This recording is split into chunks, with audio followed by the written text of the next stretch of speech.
दान कर सकते हैं। तो आइए सुनते हैं भाद्रपद मास कृष्ण पक्ष संकष्टी गणेश चतुर्थी व्रत की कथा।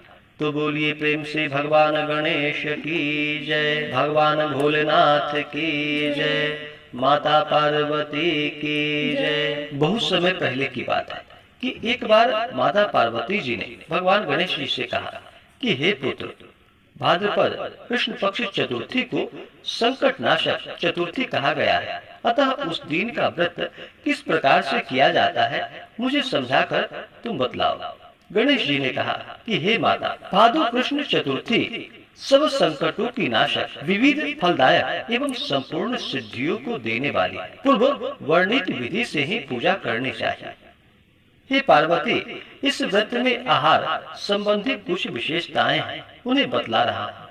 श्री कृष्ण जी कहते हैं कि हे युधिष्ठिर, पुत्र की ऐसी बात को सुनकर पार्वती जी ने उनसे पूछा कि आहार एवं पूजन में क्या विशेषता है, उसे कहिए।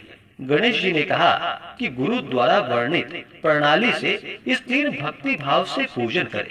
12 महीनों में अलग अलग नामों से गणेश जी की पूजा करनी चाहिए।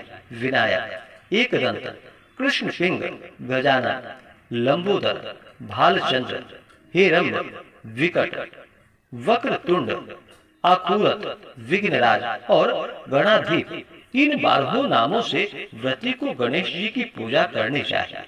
अलग अलग महीने में क्रमशः एक एक नामों से पूजा करनी चाहिए। चतुर्थी के दिन प्रातः नित्य कर्म से निवृत्त होकर व्रत का संकल्प करे। तत्पश्चात रात्रि में पूजन और कथा श्रवण करे। पूर्व काल में एक नल नामक पुण्यात्मा और यशस्वी राजा हुए। उनकी रूपशालिनी रानी, जो कि दमयंती नाम से प्रसिद्ध थी, एक बार उन्हें श्रापग्रस्त होकर राज्यच्युत होना पड़ा था और रानी के वियोग में कष्ट सहना पड़ा। तब उनकी रानी दमयंती ने इस सर्वोत्तम व्रत को किया। पार्वती जी ने पूछा कि हे पुत्र, दमयंती ने किस विधि से इस व्रत को किया और किस प्रकार व्रत के प्रभाव से 3 महीने के अंदर ही उन्हें अपने पति से मिलने का संयोग प्राप्त हुआ। इन सब बातों को आप बतलाइए। श्री कृष्ण जी ने कहा कि हे युधिष्ठिर, पार्वती जी के ऐसा पूछने पर बुद्धि के भंडार गणेश जी ने जैसा उत्तर दिया उसे मैं कह रहा हूँ, आप सुनिए। श्री गणेश जी कहते हैं कि हे माता, राजा नल को बड़ी बड़ी आपदाओं का सामना करना पड़ा। हाथी खाने से हाथी और घुड़साल से घोड़ों का अपहरण हो गया। डाकुओं ने राजकोष लूट लिया और अग्नि की ज्वालाओं में घिरकर उनका महल भस्मसात हो गया। राज्य को नष्ट करने वाले मंत्री लोगों ने भी साथ छोड़ दिया। राजा जुए में सर्वस्व गवा बैठा। उनकी राजधानी भी हाथ से निकल गई। सभी ओर से निराशा और असहाय होकर राजा वन में चले गए। वन में रहते समय उन्हें दमयंती के साथ अनेक कष्ट झेलने पड़े। इतना होते हुए भी उनका रानी से वियोग हो गया। तत्पश्चात राजा किसी नगर में साइस का काम करने लगे। रानी किसी दूसरे नगर में रहने लगे तथा राजकुमार भी अन्यत्र नौकरी करने लगा। जो किसी समय राजा रानी और राजपुत्र कहे जाते थे, वे ही अब भिक्षा मांगने लगे।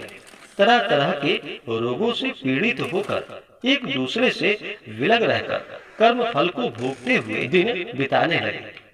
एक समय की बात है कि वन में भटकते हुए दमयंती ने महर्षि शरभंग के दर्शन किए। उनके पैरों पर नतमस्तक हो हाथ जोड़कर कहा।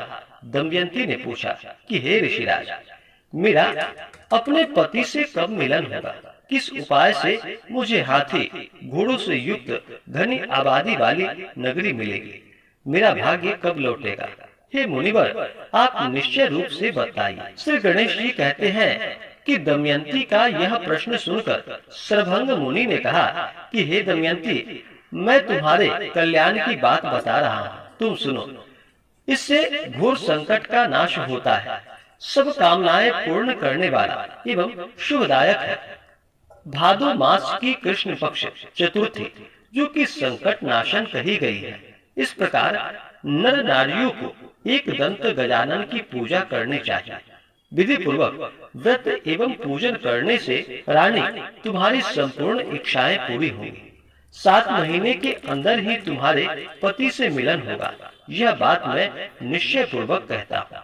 गणेश जी कहते हैं कि सर्वभंग मुनि का ऐसा आदेश पाकर दमयंती ने भादो मास की संकट नाशिनी चतुर्थी व्रत प्रारंभ किया और तभी से बराबर प्रति मास गणेश जी का पूजन करने लगे। 7 ही महीने में राजन इस उत्तम व्रत को करने से उसे पति प्राप्त हुई, राज्य, पुत्र और पूर्वकालीन वैभव आदि भी प्राप्त हो गए।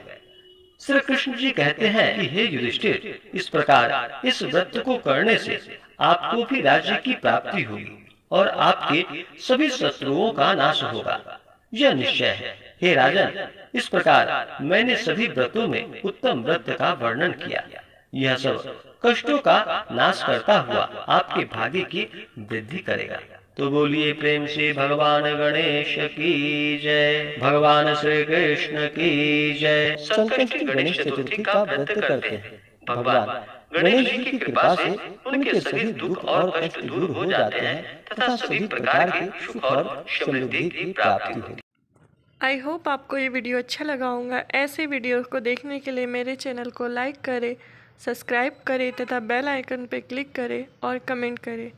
जय श्री महाकाल, हर हर महादेव, श्री शिवाय नमस्तुभ्यम।